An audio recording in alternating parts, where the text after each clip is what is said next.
ACS Kwarta Extravaganza. Narito na ang inyong pagkakataong manalo ng limpak-limpak na papremyo mula sa ACS Kwarta Extravaganza.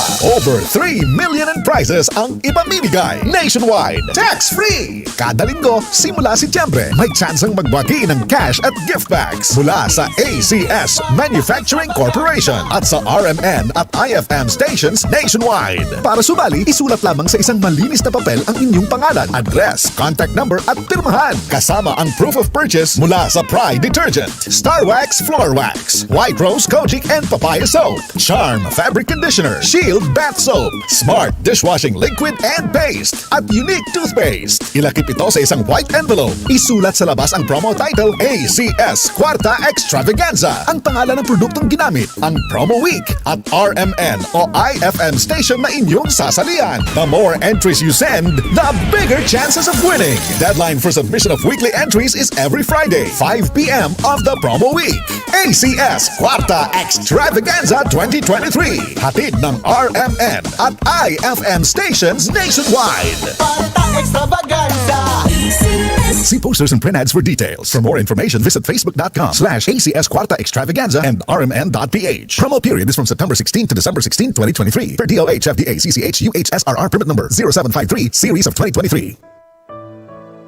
Pagbasa sa Aklat ng Kawikaan, Kabanata 11, Talata 1 hanggang 31. Kasuklam-suklam kay Yahweh ang timbangang may daya, ngunit kasiyahan naman ang timbangang tama. Kahihiyan ang laging dulot ng kapalaluan, ngunit pagpapakumbabay, nagbubunga ng karunungan. Ang tuntunin ng matuwid ay katapatan, ngunit ang masamay wawasakin ng kanyang kataksilan. Walang halaga ang yaman sa araw ng kamatayan, ngunit ang katwiran ay naglalayo sa kapahamakan. Mas panatag ang landas ng tapat ang pamumuhay, ngunit nabubuwal ang masasama sa sariling kabuktutan. Ang katuwiran ng mga matuwid ang nagliligtas sa kanya, ngunit ang masama ay bilanggo ng kanyang masamang nasa. Ang pag-asa ng masama ay kasama niyang pumapanaw. Ang umasa sa kayamanan ay mawawalang kabuluhan. Ang matuwid ay inilalayo sa bagabag, ngunit ang masama ay doon bumabagsak. Ang labi ng walang Diyos sa iba ay mapanira, ngunit ang dunong ng matuwid ay nagliligtas ng kapwa. Kapag ang matuwid ay pinagpapala, ang bayan ay nagagalak, ngunit higit ang katuwaan kapag ang masamay napapahamak. Dahil sa salita ng matuwid, ang bayan ay tumatatag,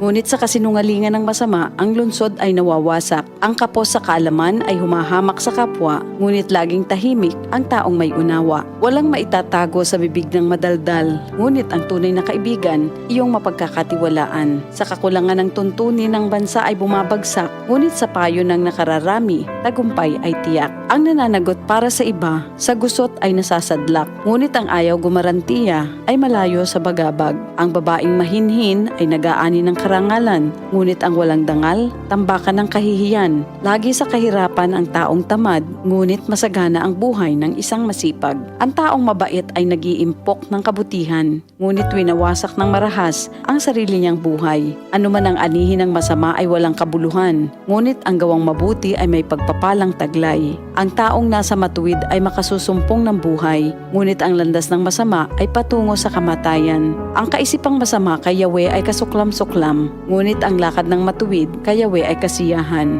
Ang taong masamay di makaliligtas sa kaparusahan, ngunit hindi maaano ang nabubuhay sa katwiran. Ang magandang babae ngunit mangmang naman ay tila gintong singsing sa nguso ng baboy. Anumang nais ng matuwid ay nagbubunga ng kabutihan, ngunit ang mahihintay lang ng masama ay kaparusahan.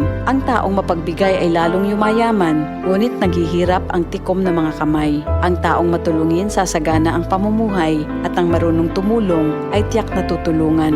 Sinusumpa pa ng lahat ang nagkakait ng butil, ngunit pinupuri ang nagbibigay ng pagkain. Kung mabuti ang hangarin, ikaw ay igagalang. Kapag humanap ng gulo, iyon ay masusumpungan.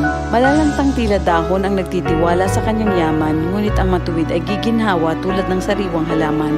Ang nagpupunla ng gulo sa sariling sambahayan, mag-aani ng problema, gugulo ang pamumuhay. Ang taong mangmang at walang nalalaman ay alipin ng matalino habang siya'y nabubuhay. Buhay ang dulot ng matuwid na pamumuhay at kamatayan naman ang hatid ng karahasan. Ang matuwid ay ginagantimpalaan dito sa lupa, ngunit paparusahan naman ang mga makasalanan at masasama. Ito ang salita ng Diyos. RMN sa Metro Manila, DZXN Radyo trabaho. Ang tunay na gabay sa hanap buhay.